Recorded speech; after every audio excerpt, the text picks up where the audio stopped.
예루살렘 교회의 박해로 흩어진 사람들에 의해서 온 유대와 갈릴리와 사마리아 교회가 세워진 이후에 복음은 이방인들에게로 확장이 되어져 나갔습니다. 최초의 이방인 교회인 안디옥 교회가 세워진 이후에 바울과 바나바는 더 많은 이방인들에게 복음을 증거하기 위해서 구브로를 거쳐서 비시디아 안디옥에 이르게 되었어요. 바울 일행은 버가에서 요한이 예루살렘으로 돌아간 이후에 일시적으로 낙심이 되었지만 주께서 주신 그런 사명들을 생각하면서 비시디아 안디옥으로 나아갈 수가 있었습니다. 바울은 비시디아 안디옥 회당에 모인 사람들에게 하나님이 이스라엘 역사 속에서 하셨던 일들에 대해서 증거했었잖아요. 우리는 이 내용에 대해서 지난주에 이미 살펴봤습니다. 이스라엘 역사를 주관하신 하나님께서 기회가 있을 때마다 근데 약속하셨던 말씀이 있었는데 그 약속하셨던 말씀은 다윗의 후손으로 오실 구주 예수님이었다라는 것이죠. 오늘 본문은 이제 바울이 본격적으로 하나님이 약속하신 구주 예수님에 대해서 증거하는 그런 말씀이 되겠습니다. 회당에 모인 사람들이 들어야 될 그런 말씀은 하나님이 약속하신 구주 예수님에 대한 말씀이었던 거죠. 오늘 본문을 통해서 하나님이 약속대로 오신 구주 예수님께서 십자가와 부활을 통하여서 죄인을 구원하시는 그런 구주의 사역들을 온전히 감당해 나가셨던 그런 내용들에 대해서 우리가 좀 생각을 해보도록 하겠습니다. 학교나 이 회사나 공연장 등은요, 각각의 다 기능들이 있잖아요. 회사에 와서 수업을 들으려고 하는 사람들이 없습니다. 왜냐하면 회사는 수업을 들으려는 그런 장소가 아니기 때문에 그렇습니다. 또 학교를 가는데 학생들이 경제활동을 하기 위해서 가지는 않잖아요. 학교는 학생들이 수업을 들으러 가는 그런 장소이기 때문에 그렇습니다. 사람들이 공연장에 가면서 어디 아픈 것을 치료받으려고 공연장에 가지 않습니다. 왜요? 공연장은 치료를 받기 위해서 사람들이 모이는 곳이 아니기 때문에 그렇습니다. 학교와 회사에 공연장에 또 사람들이 모이는 그런 목적들이 각각 있어요. 각각 다 다릅니다. 유대인들이 모였던 이 회당이나 오늘날 교회도 고유의 기능이 있고요. 모이는 목적들이 있습니다. 말씀을 중심으로 모이는 것이 회당이 되겠고 교회가 되는 것이죠. 회당이나 그렇다면 교회에 모이는 사람들은 어떤 목적으로 모여야 된다라는 거예요? 말씀을 듣기 위해서 모여야 된다라는 것이죠. 오늘 우리들도 말씀을 듣기 위해서 모였습니다. 우리가 이곳에서 들어야 될 말씀은 바울이 회당에 모인 사람들에게 증거한 말씀과 동일한 말씀이 되겠어요. 하나님이 약속대로 다윗의 후손으로 오신 예수에 대한 말씀이 되는 것이죠. 지금까지 사도행전에서 교회를 세워갔던 모든 사람들이 증거했던 그런 말씀이 무엇이었는가? 그 사람들이 어떤 말씀을 증거해서 교회를 세웠고 어떤 말씀을 증거해서 교회를 견고하게 했는가 생각을 한번 해보십시오. 1장부터 13장까지 곰곰이 생각을 해보면 그 모든 사람들은 다 예수 그리스도에 대한 말씀을 증거했습니다. 베드로는 오순절과 솔로몬 행각과 성전 미문과 공회 앞에서 또 이방인 백부장의 집에서 주 예수 그리스도의 말씀을 증거했어요. 스데반은 순교하면서 죽어갈 때에도 주 예수 그리스도를 증거했습니다. 교회에 박해가 왔을 때 성도들은 흩어지면서 주 예수 그리스도의 말씀을 증거하면서 곳곳으로 흩어져 나갔습니다. 모두 다 하나님이 약속하셨던 예수에 대한 말씀을 증거했어요. 사울이 회심한 직후에도 전했던 말씀이 바로 주 예수 그리스도에 대한 말씀이었어요. 교회가 예수님을 선포하고 교회에 모이는 성도들이 예수님에 대한 말씀을 들어야 되는 그런 분명한 이유가 있습니다. 교회로 모일 때에 주 예수 그리스도의 말씀을 중심으로 모여야 되는 분명한 이유가 있는데요. 그 이유에 대해서 오늘 본문 26절에서 뭐라고 말씀하고 있는지 한번 보시기 바라겠습니다. 우리가 왜 예수 그리스도의 말씀을 중심으로 모여야 된다라고 말씀하고 있습니까? 구주 예수님에 대한 말씀은 어떤 말씀이기 때문에요? 구원의 말씀이기 때문에 그렇습니다. 교회는 구원받은 백성들이 모이는 거잖아요. 구원받은 백성들이 하나님께 예배하기 위해서 모이는 것이 교회가 되겠습니다. 인간을 향한 하나님의 최대의 관심은 뭐겠어요? 인간을 향한 하나님의 최대의 관심은 죄에서, 죄인들이 영원한 심판에서 건짐을 받는 데 있습니다. 하나님은 하나님께 반역한 죄인들을 구원하시는 데 관심이 있으신 분이라는 것이죠. 하나님께서 만약에 이 땅에 있는 하나님의 백성들이 물질적으로 부자가 되는 것에 가장 관심이 있으시다, 그러면 아마 하나님의 백성들이 다 물질적으로 부자가 되었을 거예요. 그런데 하나님께서 하나님의 백성들에게 보이는 최대의 관심은 뭐라는 겁니까? 구원이라는 거예요. 구원. 그 일들을 하나님께서는 하시기 위하여서 구약시대에는 이스라엘 백성들을 선택하셨던 것이고요, 신약시대에는 지금 교회를 세워 가시도록 그렇게 하셨던 것이죠. 왜요? 하나님께서 최대의 관심은 죄인들의 구원에 있기 때문에 그렇습니다. 교회가 세워지고 교회가 견고하게 서가기 위해서는 반드시 그러면 어떤 말씀이 있어야 된다라는 거예요? 예수님에 대한 말씀이 있어야 된다라는 것이죠. 예수님에 대한 말씀이 이때 구주 예수님에 대한 말씀이 있어야 된다라는 겁니다. 예수님에 대한 이야기를 하면서 앞에 우리가 수식어를 붙여야 되는 단어가 뭐냐 하면 구주라는 거예요. 예수님 앞에 다른 거를 붙여서는 안 된다라는 것이죠. 먼저 다른 것을 먼저 생각하고 붙여서는 안 된다라는 겁니다. 우리가 예수님에 대해서 설명을 할 때 가장 적합하게 설명할 수 있는 수식어가 오늘 본문을 보게 될 때 구주라는 겁니다. 예수님을 가장 잘 수식하는 단어가 바로 이 구주가 되는 것이죠. 예수님에 대한 말씀을 들을 때 그렇다면 우리들은 구원자 되시는 예수님을 생각하는 것이 첫 번째라는 겁니다. 예수님 누구라는 거? 구원자 되시지. 구원자. 교회의 심각한 타락과 부패를 보면서 어떤 사람들은 구원자 예수 그리스도를 강조하기보다 예수님 앞에 구주라는 그런 단어를 사용해서 예수님을 수식하기보다 어떤 사회 현상을 먼저 강조하는 사람들이 있습니다. 예수님 앞에 어떤 사회적인 현상을 그런 단어들을 사용해서 예수님을 수식하기를 원하는 사람들이 있어요. 어떤 사회적 분배 정의나 토지의 공공적 사용을 위해서 개인의 재산을 조금 제한할 수 있는 토지의 공개념 제도, 어떤 사회적 약자를 위한 무슨 차별금지법, 이런 것들을 먼저 강조하는 사람들이 있습니다. 복음이 마치 공공의 선과 공공의 유익을 위한 것처럼 그렇게 이야기한 사람들이 있어요. 그런데 복음은 공공의 선을 추구하는 것이 아니다라는 것이죠. 복음은 로마서 1장 2절, 3절, 4절에서 명확하게 정의하고 있습니다. 복음은 공공의 선을 추구하는 것이 아니에요.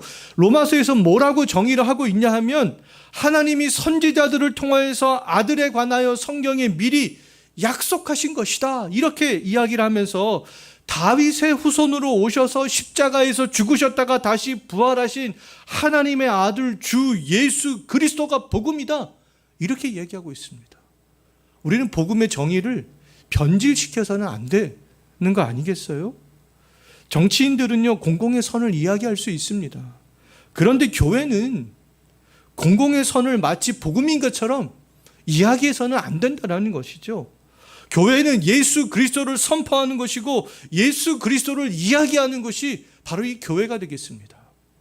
교회가 구주 예수 그리스도를 강조하지 않는 것은 하나님께서 성경을 주신 원래 목적에서 벗어나는 것이다 라고 말할 수 있어요. 복음을 왜곡하는 것이다 라고 말할 수 있어요. 물론 교회의 타락과 부패는 말씀으로 개혁되어져야 되는 것이 마땅합니다. 하지만 하나님이 성경을 주신 그런 원래 목적을 잊어서는 안 되는 것이죠. 성경은 하나님이 구원자 예수 그리스도에 대해서 하나님이 약속하셨던 그런 책이 되겠습니다. 성경을 보면서 말씀을 들으면서 기억하고 집중해야 될 것은 하나님의 약속에 따라서 죄인의 구원자로 이 땅에 오신 예수 그리스도라는 거예요. 하나님의 관심은 죄인의 구원이라는 것이죠. 그렇기 때문에 바울이 비시디아 안디옥 회당에 모였던 사람들에게 바로 이 구주 예수님에 대해서 지금 증거하고 있는 것이 아니겠어요. 오늘날 교회가 타락하거나 그리스도인들의 말씀에 집중하지 않는 것은 교회가 사회적 정의를 실현하는데 관심을 갖지 않았기 때문이 아닙니다. 구원자 되시는 주 예수 그리스도께 집중하지 않기 때문인 것이죠. 16세기 스위스 제네바가 개혁이 되고 1907년에 평양이 변화된 것은요, 사회 개혁 운동을 했기 때문에 그런 도시들이 변화되었던 것들이 아니잖아요. 주 예수 그리스도의 말씀에 사로잡혀 있던 칼빈이 스위스에 있었고, 하나님의 말씀에 사로잡혔던 하디 목사가 평양에 있었기 때문에 가능했던 일인 것이죠. 그들이 주 예수 그리스도께 집중했기 때문에 가능했던 일이었습니다. 성도들이 말씀에 집중하고 복음에 집중하고 그래서 변화되었기 때문에 가능했던 일이었던 거죠. 구원자 예수님에 대한 말씀은 지겨운 말씀, 뻔한 말씀, 그런 것이 아니라는 거예요. 우리의 영혼을 살리는 말씀이고요, 우리의 삶과 가정을 변화시킬 수 있는 그런 생명의 말씀이고요, 교회와 사회를 개혁할 수 있는 능력의 말씀이 되는 것이죠. 우리가 이 교회에 모이는 한 죽을 때까지 들어야 되는 말씀은 바로 이 구주 예수님에 대한 그런 말씀이 되겠습니다. 주 예수 그리스도의 말씀에 능력이 없는 것이 아니에요. 예수의 말씀에는 능력이 있지만 사람들이 그 말씀에 집중하지 않기 때문에 그렇습니다. 말씀에 집중하지 않고 엉뚱하게 자기 생각과 자기 감정이 집중하기 때문에 엉뚱한 방향으로 교회가 흘러가는 거 아니겠어요? 신앙의 방향성이 왜곡되는 거 아니겠습니까?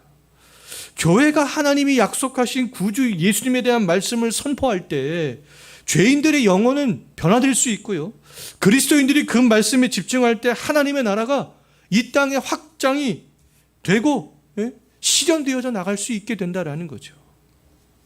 사람들은 예수님 앞에 뭐 그럴듯한 수식어를 붙여서 복음을 왜곡합니다. 사람들을 현혹시켜요.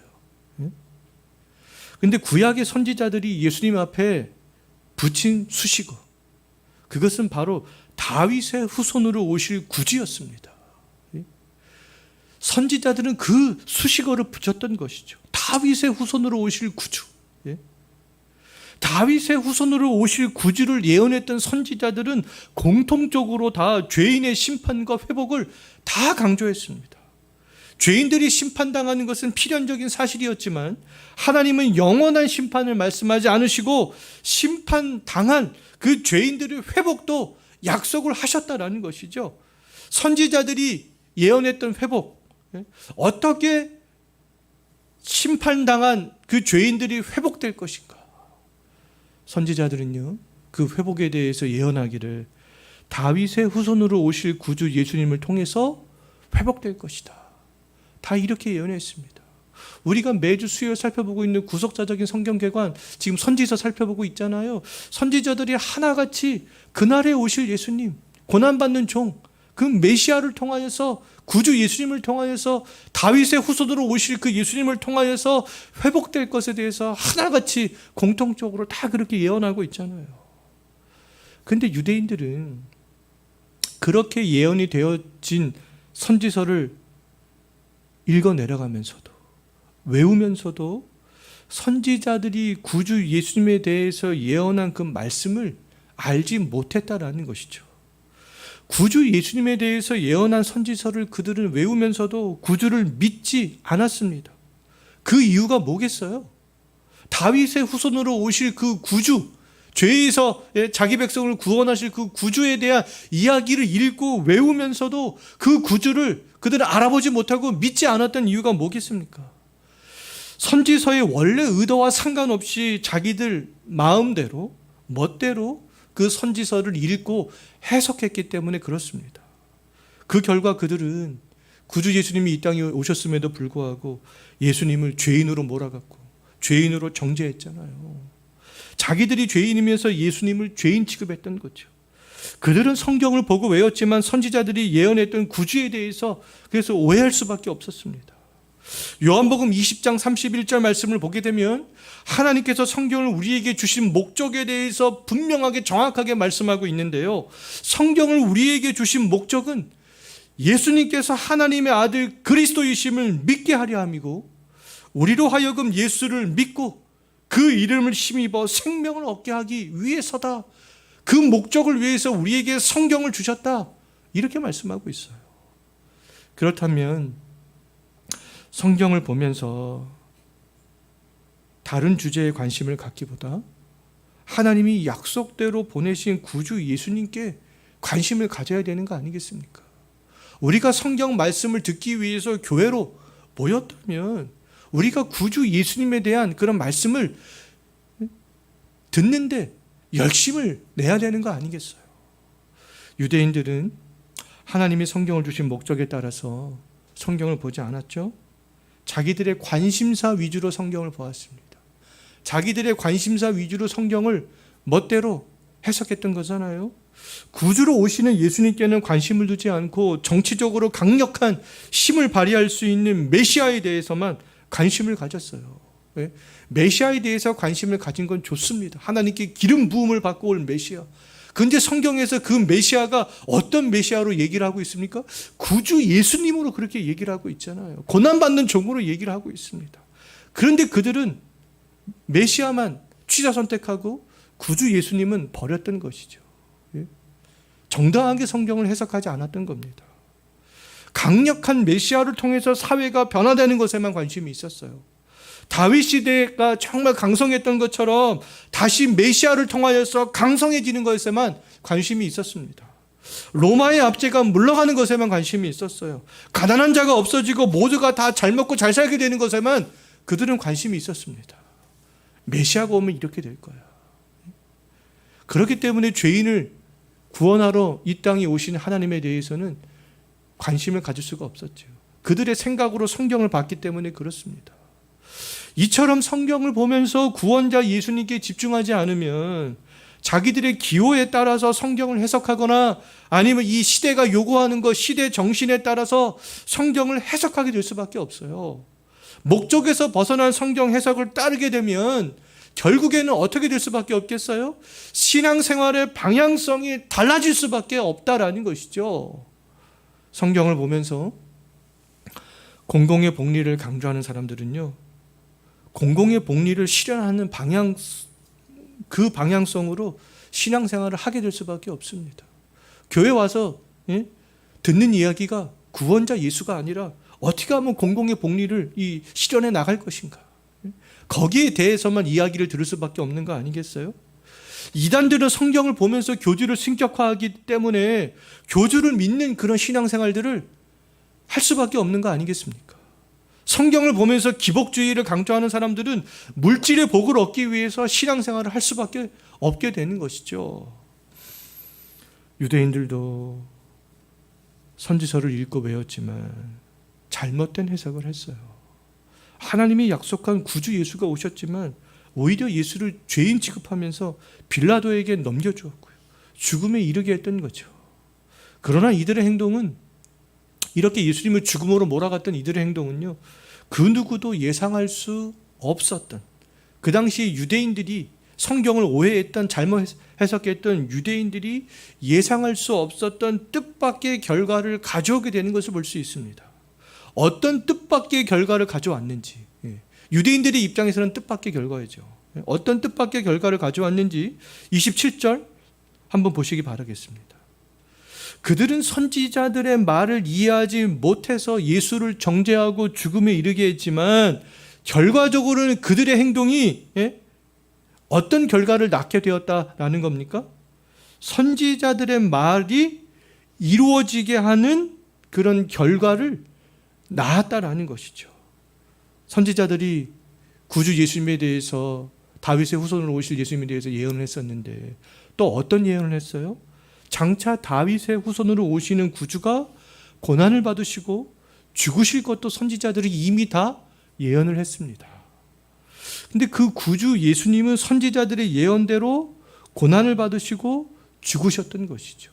누가 그 선지자들의 말을 응하게 했다라는 겁니까? 바로 유대인들이요. 죄인들을 구원하기 위해서 오신 구주 예수님은 반드시 죽어야만 됐어요. 죄와 하나님은 원수된 관계이기 때문에 죄인은 하나님께 나아갈 수 없는 거 아니겠습니까? 하나님께서는 구약의 제사제도를 통하여서 죄인들이 하나님께 나아갈 수 있는 그런 길들을 열어주셨던 것이죠. 구약시대의 제도는요, 힘들고 어려운 것, 그런 것들이 아니었어요. 사람들을 올감했던 것, 그런 제도가 아니었습니다. 구약의 제도는 하나님께서 죄인들이 하나님께 나오게 할 수 있는 은혜의 방편으로 열어주셨던 그런 것들이었죠. 구약의 제도는 올무가 아니라 은혜의 방편이었던 거예요. 우리가 오늘날에 주일마다 예배당에 와서 예배를 드리는 것도 우리의 시간을 올가매고 여가 생활을 하지 못하게 하고 또 아니면 내 일을 맡겨진 일을 못하게 하는 그런 것들을 올가매는 게 아니라는 것이죠. 은혜를 받게 할 수 있는, 하나님의 은혜를 누릴 수 있는 그런 방편이 된다라는 겁니다. 하나님께서는 이렇게 구약의 제사제도를 통하여서 죄인들이 하나님께 나아갈 수 있는 길을 열어주셨어요. 구약의 제사제도는 빈번하게 이루어져야 했지만 하나님께서는 이 예수님을 통하여서 한 번에 그리고 영원히 죄인들의 죄를 용서하시는 일들을 하셨습니다. 예수님께서 친히 죄인들의 구주가 되기 위해서 화목 제물이 되셨던 거죠. 예수님을 미워했던 유대인들은 예수님을 죽였지만 하나님께서는 유대인들의 악을 선으로 바꾸셔서 선지자들의 그런 예언이 이루어지게 하셨던 거라고 말할 수 있어요. 교회에 모인 우리들이 집중해야 될 말씀은 십자가에서 죽임당하신 구주 예수님에 대한 말씀이었습니다.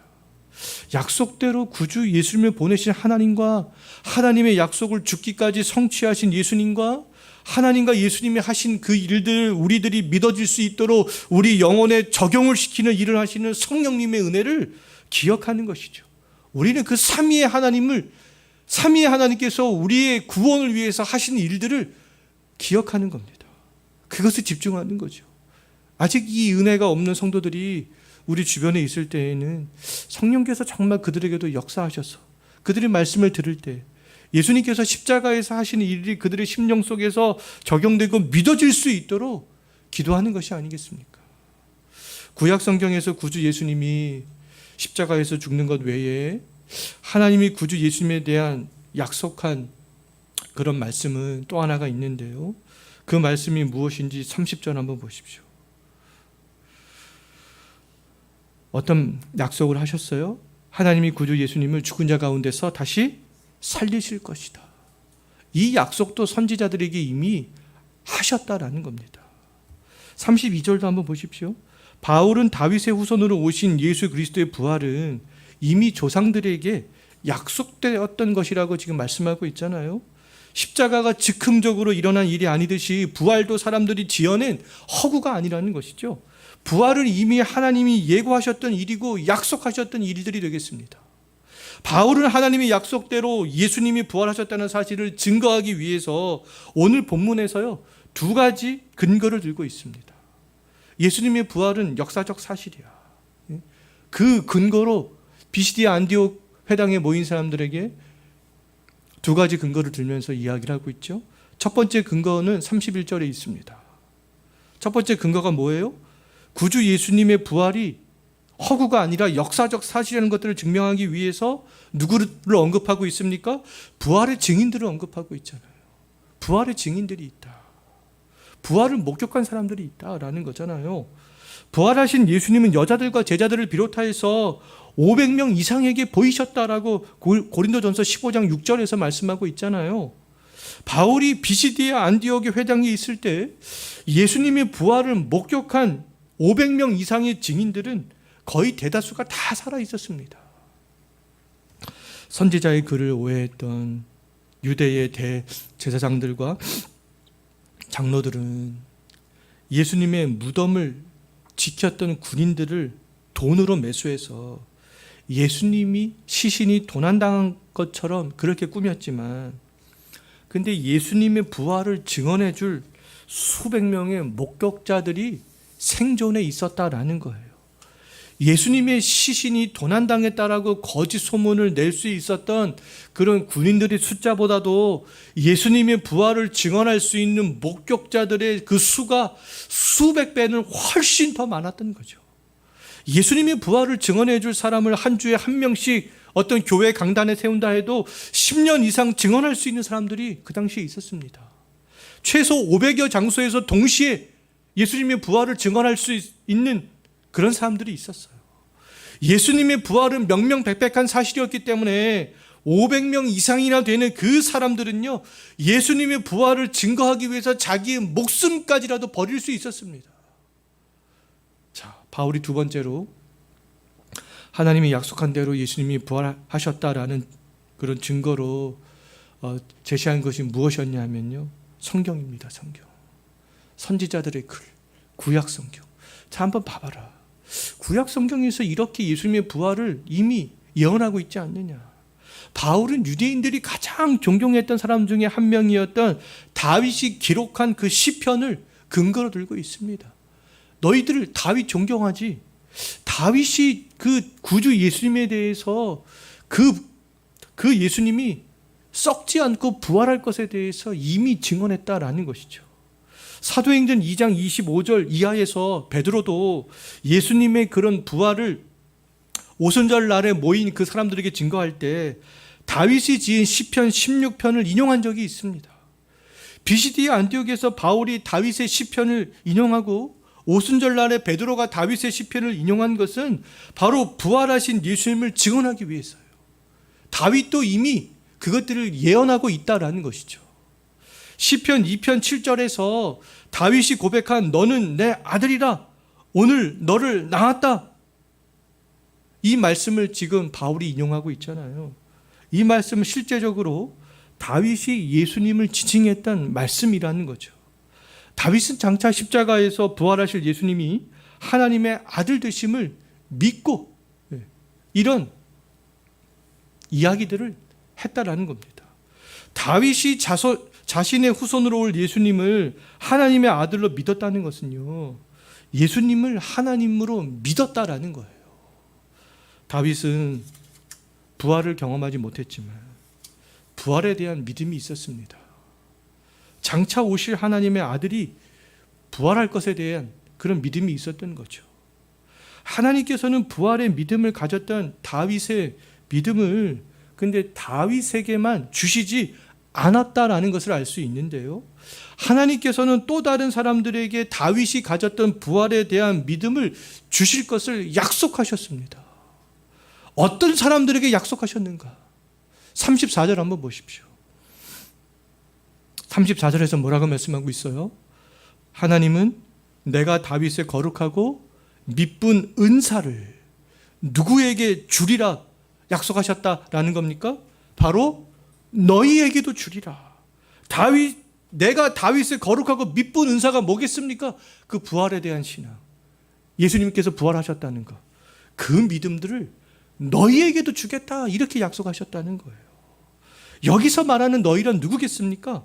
지금 비시디아 안디옥 회당에서 바울의 설교를 듣고 있었던 그 사람들이 되는 것이죠.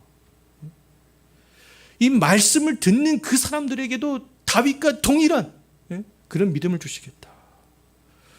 오늘날에는 누가 되겠습니까?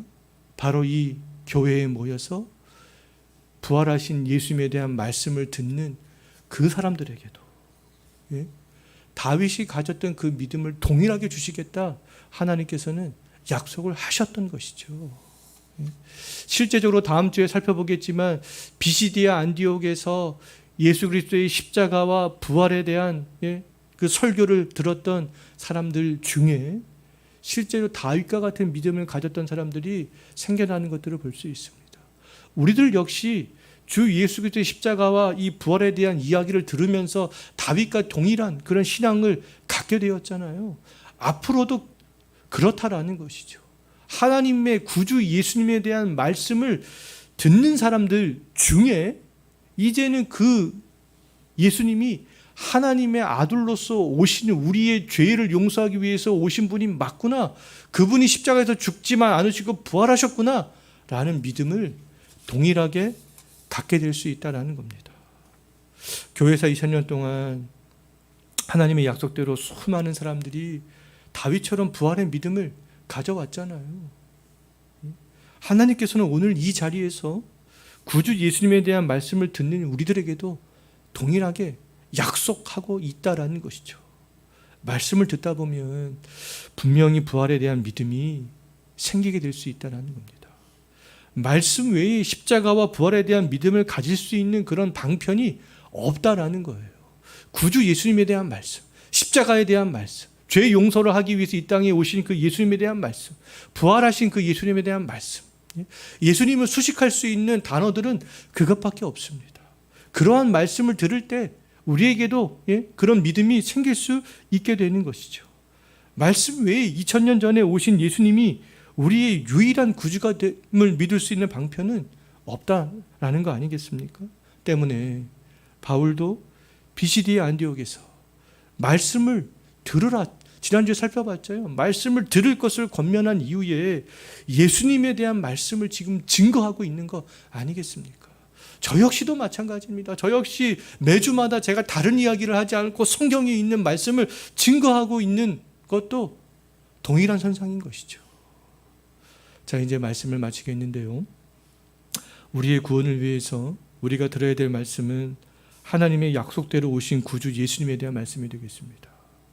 예수님께서 우리의 죄 문제를 해결하기 위해서 십자가에서 죽으셨던 것이고요. 우리에게 부활의 소망을 주시기 위해서 3일 만에 부활하신 거 아니겠습니까? 정말 이번 한 주간 하나님의 약속대로 우리의 구주가 되기 위해서 이 땅에 오셔서 죽으시고 부활하신 예수님을 더욱더 깊이 있게 묵상해 나갈 수 있는 한 주간이 되셨으면 좋겠습니다. 기도하겠습니다.